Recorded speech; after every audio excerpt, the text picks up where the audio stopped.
ओम नमो नारायणाय। मित्रों, आज हम आपको सुनाने जा रहे हैं विजया एकादशी की पावन कथा। एक ऐसी कथा जो जीवन में भय को हराकर विजय दिलाने की शक्ति रखती है। तो आइए शांत मन से इस दिव्य कथा को सुनते हैं।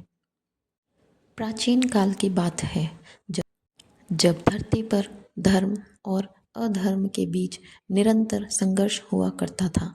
राजाओं के जीवन में युद्ध, भय और अनिश्चितता सामान्य थी। उसी समय एक प्रतापी लेकिन संकटग्रस्त राजा थे, राजा दुर्मुख।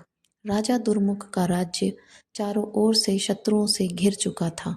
सेना कमजोर पड़ रही थी, मंत्रियों के चेहरे पर चिंता थी और स्वयं राजा के मन में भी भय और असमंजस का अंधकार छा गया था।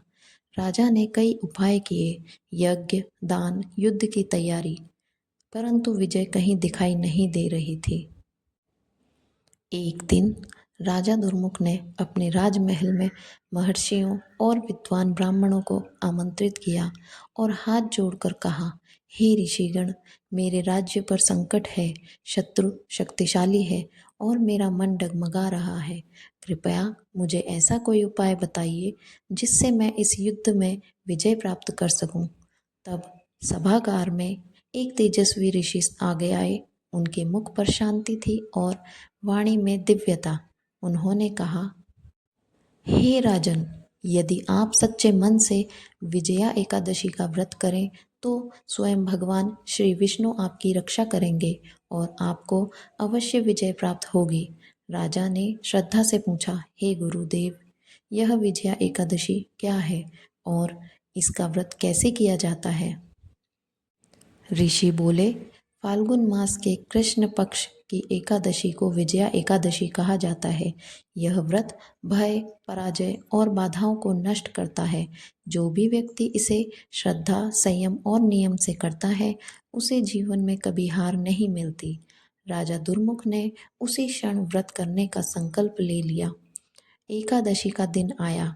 राजा ने प्रातःकाल स्नान कर शुद्ध वस्त्र धारण किए। भगवान श्री विष्णु की प्रतिमा के आगे दीप प्रज्वलित किया और पूरे मन से संकल्प लिया, हे प्रभु, यदि मेरे कर्म शुद्ध हों तो कृपया मुझे सत्य और धर्म की विजय प्रदान करें।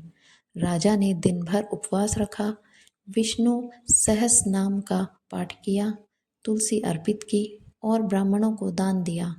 रात भर भजन, कीर्तन और भगवान के नाम का स्मरण किया। जब द्वादशी का शुभ समय आया, राजा ने विधि विधान से व्रत का पारण किया और युद्ध के लिए प्रस्थान किया। युद्ध भूमि में अद्भुत दृश्य देखने को मिला। जहां पहले राजा की सेना कमजोर पड़ रही थी, वहीं अब उनमें असीम साहस और ऊर्जा का संचार हो गया। शत्रु सेना अचानक विचलित होने लगी, उनकी रणनीतियां विफल होने लगी और अंततः राजा दुर्मुख ने शत्रुओं पर पूर्ण विजय प्राप्त की। राजा समझ गए कि यह विजय केवल शस्त्रों से नहीं, बल्कि भगवान श्री विष्णु की कृपा से मिली है।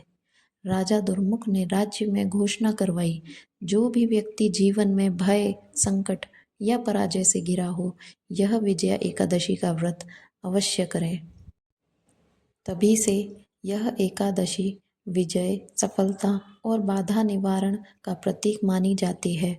कहा जाता है कि भगवान श्री राम ने भी लंका विजय से पहले विजया एकादशी का व्रत किया था। मित्रों, विजया एकादशी हमें सिखाती है कि सच्ची श्रद्धा, संयम और विश्वास के साथ किया गया व्रत असंभव को भी संभव बना सकता है। जो इस कथा को श्रद्धा से सुनता है, उसके जीवन में विजय अवश्य आती है। कथा पसंद आई हो तो लाइक, शेयर और सब्सक्राइब ज़रूर करें। जय श्री हरि।